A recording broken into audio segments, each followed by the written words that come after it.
Welcome to my YouTube channel Shrey Seth classes. हम एक chapter कर रहे हैं अकाउंट्स में, दैट इज अकाउंटिंग रेशियो। उस चैप्टर में हम आज एक कुछ क्वेश्चन प्रैक्टिस करेंगे जो आपके डाउट्स में है। क्वेश्चन नंबर इलस्ट्रेशन नंबर 73, 74 और 77। सबसे पहले स्टार्ट करते हैं इलस्ट्रेशन नंबर 73। देखते हैं बेटा क्या क्या गिवन है मेरे पास क्वेश्चन में। सबसे पहले गिवन है 2 lakh is the cost of revenue from operation. तो अगर हम इसमें डेटा लिखे cost of RFO is rupees 2 lakh. आगे चलते हैं, क्या गिवन है मेरे पास, inventory turnover ratio is 8 times. Inventory turnover ratio is 8 times. आगे देखते हैं, inventory in the beginning is 1.5 times more than inventory at the end. कह रहे जो बिगनिंग की इन्वेंट्री है वो एंड वाली से 1.5 टाइम्स ज्यादा है। तो एंड वाली तो हमें पता ही नहीं, उसको मान लेते हैं x। Let the inventory at the end be x। Therefore, inventory in the beginning is equal to, एक बार लाइन दोबारा से पढ़े, inventory in the beginning is 1.5 times more। सिर्फ लिखा होता 1.5 टाइम्स, तो आप क्या लेते हैं 1.5x। उन्होंने क्या कहा 1.5 times more than inventory in the beginning. तो बिगिनिंग वाली कितनी थी, एंड वाली x, तो x से 1.5 टाइम्स मोर। आप सिर्फ 1.5x लेते हैं और सोचते हैं आंसर आ जाएगा, नहीं, उन्होंने क्या कहा 1.5 times more then the inventory at the and. And वाली से 1.5 टाइम्स ज्यादा। ये समझ आया? अब यहीं पे सबकी मिस्टेक हो रही होगी होपफुली। आप यहां से एवरेज इन्वेंट्री अगर निकालें तो हमारी एवरेज इन्वेंट्री क्या आती है, average inventory is equals to x, opening वाली लेते हैं ना, x plus 1.5x plus closing वाली अपॉन 2। यही होता है। It comes out to be, इसके आगे 3.5x अपॉन 2। ठीक है, इससे डिडक्ट, इसको क्रॉस करेंगे, जब कट करेंगे तो आएगा 1.75x। अच्छा, एवरेज इन्वेंट्री गिवन है आपको, नहीं सर ऊपर निकल जाएगी ना। ओके, चलो आप इसको यहीं पे ड्रॉप कर दे अगर आपको डाउट लग रहा है, आगे सॉल्व नहीं हो रहा। यहाँ पे हमारे पास कॉस्ट ऑफ RF और इन्वेंट्री टर्नओवर रेशियो है। आप क्या रखें, inventory turnover ratio, inventory turnover ratio is equals to cost of RFO upon average inventory. Value put कर देते हैं, ITR है 8 times, cost of RFO is 2 lakhs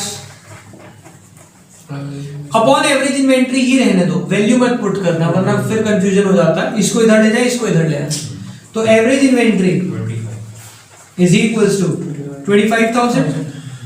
अब एवरेज इन्वेंट्री का ये जो थी वैल्यू, ये पुट करें तो क्या आ जाएगा, यहाँ पे यहीं पे लिख देता हूं 3.5x upon 2 is equals to 25,000। ठीक है, इस 2 को क्रॉस मल्टीप्लाई करेंगे 50,000, फिर इसको डिवाइड कर देंगे, जो आंसर आएगा that will be the closing inventory. फिर यहाँ पे उसकी वैल्यू पुट करेंगे तो वो आ जाएगी हमारी ओपनिंग। ठीक है, समझ आ गया बेटा? This is illustration number 73। Next करेंगे 74। इलस्ट्रेशन 74 में वैल्यूज चेक करते हैं। सबसे पहले लिखा है कैश RFO रुपीज 50,000। हमारे पास है cash RFO is equals to 50,000। आगे क्या गिवन है, credit RFO is 150। Credit RFO is 150। Next GP is 25% on cost. GP is equals to 25% on cost। आगे चलते हैं, क्या गिवन है मेरे पास, closing inventory was 3 times the opening inventory. क्या कह रहे हैं, closing inventory is 3 times opening inventory. जो ओपनिंग है उससे 3 टाइम्स क्लोजिंग है। आगे चलते हैं, क्या गिवन है, opening inventory was 10% of cost of RFO. और क्या कह दिया, ओपनिंग इन्वेंट्री कितनी है, 10% ऑफ कॉस्ट ऑफ। ये क्वेश्चन में डेटा गिवन है, निकालना क्या है मेरे पास, इन्वेंट्री टर्नओवर रेशियो निकालना है, इन्वेंट्री सॉल्यूशन। देखिए बेटा, मेरे पास कैश आरएफओ क्रेडिट आरएफओ है, यहां से टोटल आरएफओ आ जाएगा। टोटल आरएफओ का मतलब टोटल सेल्स, और टोटल सेल में आप जानते हैं कैश सेल भी होती है और क्रेडिट सेल भी होती है। समझ गए बात को जी। हमारे पास आरएफओ, या इसको हम टोटल आरएफओ भी बोल सकते हैं। टोटल आरएफओ आ जाएगा कितना, 50 प्लस 150, 2 लाख। जीपी दिया हुआ है 25% ऑन, ये तो 25% लिख दिया, और ये किस पे है, कॉस्ट पे है। मेरे पास गिवन क्या है, +1 सेल्स परसेंटेज कॉस्ट, हमें परसेंटेज में फोकस करना होता है, सी से एस पे जाना है, तो प्लस होगा 25 इंटू 2 लाख, 1/5 40,000। ठीक है, जीपी आ गया 40। यहां से इसको यूज करते हुए मैं कॉस्ट ऑफ आरएफओ निकाल सकता हूं। Cost of RFO is equals to RFO minus GP, यानी कि 2 lakh minus 40,000, it comes out to be 160। ITR का फॉर्मूला क्या होता है, cost of RFO upon inventory, average inventory. Cost of RFO आ गया मेरे पास। अब इन्होंने क्या कहा, closing inventory was 3 times the opening, और ओपनिंग कितनी है, 10% ऑफ कॉस्ट ऑफ आरएफओ। तो यहां से मेरी ओपनिंग इन्वेंट्री कितनी आ जाएगी, opening inventory is equals to 10% of 160, 16,000। तो क्लोजिंग इन्वेंट्री कितनी आ जाएगी, closing inventory is 3 times the opening, 16,000 into 3 into 3 48,000। Average inventory आ जाएगी, एवरेज इन्वेंट्री 16 प्लस 48 अपॉन 2, तो ये आ जाएगा 32,000। ये रहा कॉस्ट ऑफ आरएफओ, ये रहा एवरेज इन्वेंट्री, वैल्यू पुट करेंगे और आपका आईटीआर सॉल्व। समझ आ गई बात, आंसर टाइम्स में ड्रॉप करेंगे आप, कोई प्रॉब्लम। देखो बेटा, नेक्स्ट टॉपिक जो हमने स्टार्ट करना है that is trade receivable turnover ratio. हमने एक्टिविटी रेशियो स्टार्ट करी हुई थी, इसमें हमने इन्वेंट्री टर्नओवर रेशियो की क्वेश्चन अभी डिस्कस भी कर लिए। अब हम स्टार्ट कर रहे हैं ट्रेड रिसीवेबल टर्नओवर रेशियो। बेटा ट्रेड रिसीवेबल कौन होते हैं, ट्रेड मतलब बिजनेस, रिसीवेबल मतलब जिनसे पैसे लेने, यानी कि ये हमारे वो लोग हैं जिनसे हमने पैसे लेने हैं। इसमें 2 तरह के लोग आते हैं, पहला डेटर्स और दूसरा बिल रिसीवेबल। ये दोनों चीजें ट्रेड रिसीवेबल होती हैं जिनसे पैसे हमने लेने हैं। अब बेटा ध्यान से सोचना, ट्रेड रिसीवेबल में जो ये डेटर आए और जो बिल रिसीवेबल आए, इन दोनों में कुछ फर्क होता है। डेटर कौन होते हैं, जिन्हें गुड्स बेचे पैसे लेने हैं। तो बिल रिसीवेबल क्या होता है, जिन्हें गुड्स बेचे पैसे लेने हैं और उनके ऊपर हमने एक बिल ड्रॉ कर दिया और बिल पे साइन करा लिया, यानी कि डेटर्स ही तो बिल रिसीवेबल बन जाते हैं। समझ रहे हो बात को, यानी कि वो पर्सन जिनसे पैसा लेना है। मैंने आपको कहा था जब भी टर्नओवर वर्ड आएगा तो हमें न्यूमरेटर में क्या लेना होता है, सेल्स। टर्नओवर का मतलब सेल्स और डिनोमिनेटर में एवरेज। ठीक है, अब मैं न्यूमरेटर में जब सेल लेने लगा, सेल को हम बोलते हैं रेवेन्यू फ्रॉम ऑपरेशन। अब आप खुद सोच के बताएं, जो ये ट्रेड रिसीवेबल है, इनसे हमने कौन सी सेल करी है? कैश सेल करी है या क्रेडिट सेल करी है? टोटल सेल ही नहीं करी होती है। डेटर्स कौन होते हैं? जिनसे पैसा लेना है, इन्हें कौन सी सेल करते हैं? सिर्फ और सिर्फ क्रेडिट सेल। कौन सी sale? Credit sale. Cash sale की बात यहाँ पे नहीं करूंगा, तो यहाँ पे आ जाएगा क्रेडिट आरएफओ। अब यहाँ पे कॉस्ट ऑफ आरएफओ से तो कंफ्यूजन रखना ही मत। कॉस्ट ऑफ आरएफओ तो वो होता है जो मैंने बेचा, उसकी कॉस्ट मुझे क्या पड़े। जिनको बेचा उन्हें कॉस्ट से कोई मतलब नहीं होता, उनसे तो पूरे पैसे लेने हैं ना। समझ रहे बात को? तो मैं यहाँ पे निकालूंगा आरएफओ। देखो बेटा, आरएफओ निकालने के लिए आपको नया फॉर्मूला नहीं सीखना। हमने किया था cost of RFO is equals to RFO minus GP. ठीक है, आपको क्या निकालना है? तो क्या फॉर्मूला होगा? Cost of RFO plus GP.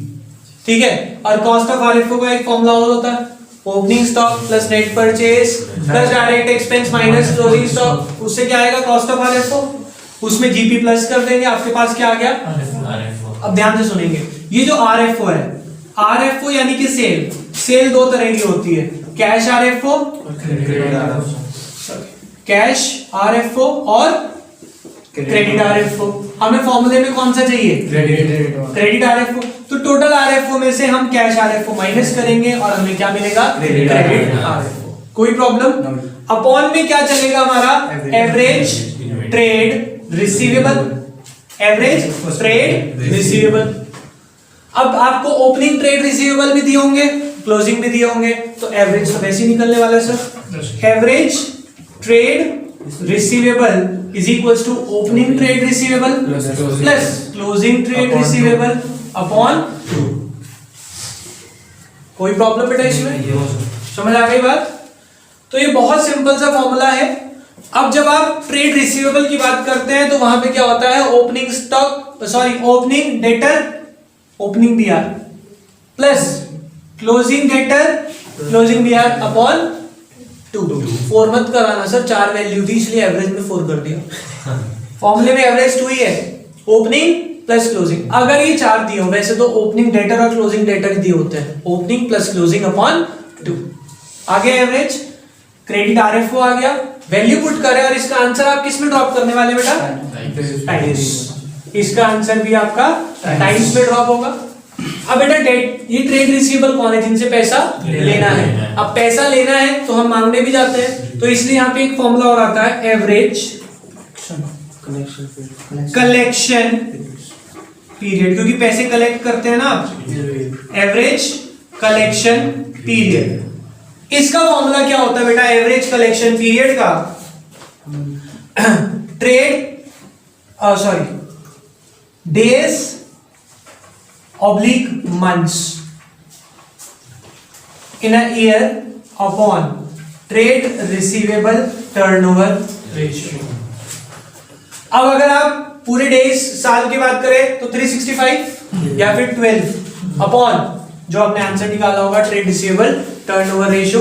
अगर आपका आंसर डेज में है तो डेज लिखेंगे और मंथ्स में है तो आंसर के आगे मंथ्स लिखेंगे, लाइक 2.5 मंथ्स या 30 डेज। जैसा आंसर होगा आप वैसे ड्रॉप करेंगे इसके आंसर। कोई प्रॉब्लम बेटा? अच्छा, अभी आप इसको यहीं तक एक बार पॉज करके इसकी फोटो क्लिक कर लें। देखो बेटा, नेक्स्ट फॉर्मूला जो हमें इसमें सीखना है, मैं आपको यहीं पे बता रहा हूं, वो ट्रेड रिसीवेबल की बजाय क्या बनेगा? Trade payable. Trade payable. अब अगर ये पेएबल हो गया, मैं यहां पे इरेज करता जा रहा हूं, अब क्या आ जाएगा? रिसीवेबल की बजाय पेएबल। अगर ट्रेड पेएबल आ गया तो बेटा आप खुद सोचे, डेटर की बजाय कौन आ जाएंगे यहाँ पे? क्रेडिटर। और बिल रिसीवेबल की बजाय क्या आ जाएंगे? Bill payable. Trade payable turnover ratio, किनके पैसे देने होते हैं? पेएबल मतलब देने हैं, क्रेडिटर के देने हैं और बिल पेएबल के देने हैं। अब आप इनके पैसे देने की बात कर रहे हैं, तो क्या इन्हें गुड्स बेचेंगे या खरीदेंगे? खरीदेंगे। तो सर फॉर्मूले में net credit RF credit RFO नहीं आना चाहिए, क्या आना चाहिए? Credit purchase. तो आपने इनसे गुड्स खरीदे होंगे ना, तो क्रेडिट सेल की बजाय क्या आ जाएगा? Credit purchase upon average trade payable, average trade payable. अब बात आती है सर क्रेडिट परचेज कैसे निकालेंगे?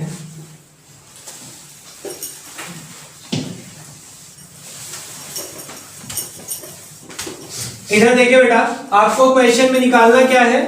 Credit purchase. क्रेडिट परचेज अगर मुझे कैलकुलेट करनी है तो आप सब जानते हैं टोटल परचेज में क्या क्या आता होगा? Total purchase is equals to credit purchase plus cash purchase. और आपको क्या चाहिए फॉर्मूले में? तो टोटल परचेज में से आप कैश परचेज माइनस। अगर आपको परचेज रिटर्न दिया हुआ है तो वो भी माइनस हो जाएगा, क्योंकि हमें क्या चाहिए? Credit purchase. वो भी कौन सी क्रेडिट? Net credit. नेट में जो अल्टीमेटली जितने पैसे हमने देने हैं अपॉन एवरेज ट्रेड पेबल। देखो क्रेडिट परचेज निकालने का इसके अलावा कोई तरीका नहीं है, या तो वो दे देंगे क्रेडिट परचेज या दे देंगे टोटल परचेज। क्लियर? इसका कोई और फॉर्मूला नहीं है। अब बात आती है एवरेज ट्रेड पेबल। वो कैसे निकलेगा? आप सब जानते हैं, opening trade payable plus closing trade payable upon 2। कोई प्रॉब्लम? सिंपल सा फॉर्मूला है। अब यहां कलेक्शन की बजाय क्या आएगा? एवरेज पेमेंट पीरियड, क्योंकि अब पैसा हमने देना है। Days oblique months upon trade payable turnover ratio. Trade payable turnover ratio, answer same in days और मंथ्स। समझ आ गया बेटा? इस क्वेश्चन में बस एक चीज फर्क आती है ट्रेड रिसीवेबल और ट्रेड पेबल में, उसमें सेल्स आती है कौन सी? क्रेडिट, और इसमें क्रेडिट परचेज। बाकी सब आप देखिए वही चल रहा है। क्लियर हो गई बात? अभी इसको हम यहीं तक करेंगे, लेकिन नेक्स्ट क्लास नहीं, अभी हम एक फॉर्मूला और छोटा सा पढ़ने वाले हैं, फिर क्लास को एंड अप करेंगे। देखो बेटा, हमने जो एक्टिविटी रेशियो स्टार्ट करी है, इसमें प्रीवियस क्लास में हमने इन्वेंट्री टर्नओवर रेशियो पढ़ा था। अभी हमने ये दो रेशियो पढ़ ली, ट्रेड रिसीवेबल और ट्रेड पेएबल। ठीक है? ट्रेड रिसीवेबल में आपने क्या पढ़ा फॉर्मूले में? Net credit RFO। आप क्या कह सकते हैं? Credit RFO, credit RFO upon average trade receivable. इसमें क्या पढ़ा? Credit purchase upon average trade payable. ठीक है? अब हमें लास्ट फॉर्मूला इसका जो करना है, that is working capital turnover ratio. Working capital turnover ratio, इसका फॉर्मूला क्या है बेटा? ध्यान से देखेंगे, RFO upon working capital. Average नहीं है इसमें, क्योंकि वर्किंग कैपिटल का अपना ही एक फॉर्मूला है। क्या? Working capital is equals to current asset minus, इससे आपकी वर्किंग कैपिटल आएगी। अब बात आती है, कई बार क्वेश्चन में RFO यूज कर लेते हैं और कभी कभार आपको क्वेश्चन में यूज कर लेते हैं ये कॉस्ट ऑफ RFO। तो जैसा डेटा गिवन होगा आप वैसे इसको यूज कर लेंगे। RFO है तो RFO upon working capital, cost of RFO है तो cost of RFO upon working capital. ये इंटरचेंजेबली इसमें यूज हो जाता है। पर अगर क्वेश्चन में ध्यान से सुनना, आपको RFO दे दिया, क्या दे दिया? RFO। GP दे दिया, RFO भी दे दिया, GP भी दे दिया, तो आप ये समझ लेना कि RFO अपॉन वर्किंग कैपिटल नहीं पूछना चाह रहे आपसे। RFO में से GP माइनस करो, कॉस्ट ऑफ RFO निकालो, cost of RFO upon working capital पूछना चाह रहे हैं। आपको सिर्फ RFO दिया हुआ, GP दिया ही नहीं है, तो आपके पास कोई ऑप्शन ही नहीं बचता ना। तो RFO अपॉन वर्किंग कैपिटल निकाल के आंसर। समझ आ गई बात? और RFO के साथ GP की परसेंटेज दे दी, इसका मतलब वो क्या चाह रहे हैं कि पहले RFO से कॉस्ट ऑफ RFO निकाले upon working capital, that will be the answer. ठीक। समझ आ गई बात। इसके ऊपर बेस सिर्फ 2 ही क्वेश्चन है। अब हम इस क्लास को फाइनली एंड अप करते हैं, अगला टॉपिक करेंगे नेक्स्ट क्लास में। अभी के लिए बाय।